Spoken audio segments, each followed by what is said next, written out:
Hi guys, you're welcome to the channel. So in this video, I'm going to be showing you how you can execute Python on your iPhone or your Android device without having to install Python locally. So you can run Python from the web using Google Colab. Google Colab is a tool created by Google. It enables you to execute Python basically via the internet. So on your this works for iPhone as well. All you have to do is to open a web browser. You might decide to go with Safari or with Chrome, but in my case, I'm on an Android device. I might decide to go with Mozilla or Chrome, any web browser available to me. So for now, I'll just be going with Chrome. So my Chrome is open now. I might decide to go visit Google Colab through any of two means. The first way is to go to Google Colab directly, collab.research.google.com. This is the link over here. You can see the link, collab.research.google.com. But if you can't type this link completely, just search for Google Colab. You can see, just type in this Google Colab over here. Then you run it. You can see this first search result over here. Mine is blue because I've visited it before now. So, welcome to Colaboratory. It will load the page. So you can see it's giving me all these notebooks that I've opened before now. So I might decide to just open any one if I don't want to open a new one. If I want to open a new notebook, I'll just click on new notebook over here. So, but let me cancel this. So the reason why it's giving me this dark theme is because I set it to give me dark theme. On your end, you might be seeing a light theme here.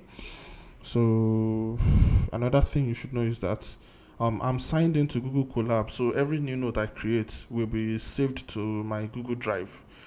To access your Google Drive, you go to drive.google.com. You see all your notebooks there. So any code you write here is safe. On another device, you can easily open the notebook. Unlike if it's Python is installed locally on your device.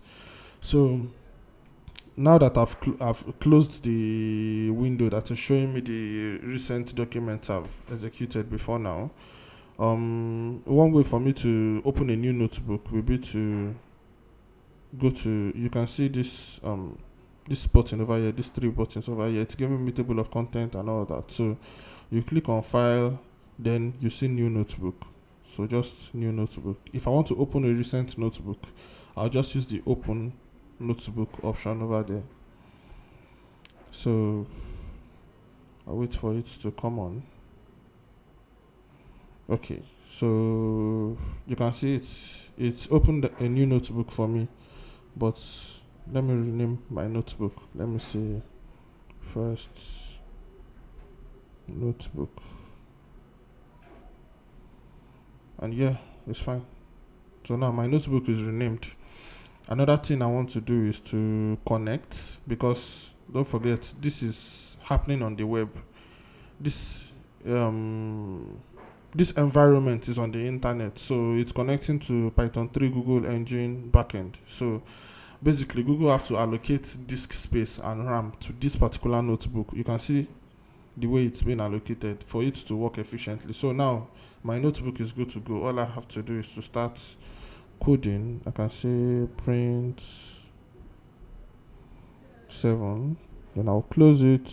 If I should click on this play button over here, you can see it's working just fine. Let me write a for loop. For, don't forget your for is small letter f, for I in range, let me say 6. Don't forget your colon, print I, close, but there's a tab spacing there that you have to put. So the tab spacing on my keyboard is this. Yes, that's the tab spacing there.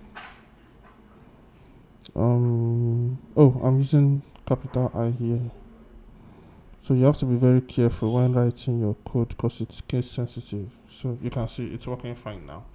So this is how you can execute Python on your mobile device. This works for iPhone and this works for Android. This way you don't have to install Python locally on the device. So thank you very much. I'll see you in the next video. Bye for now.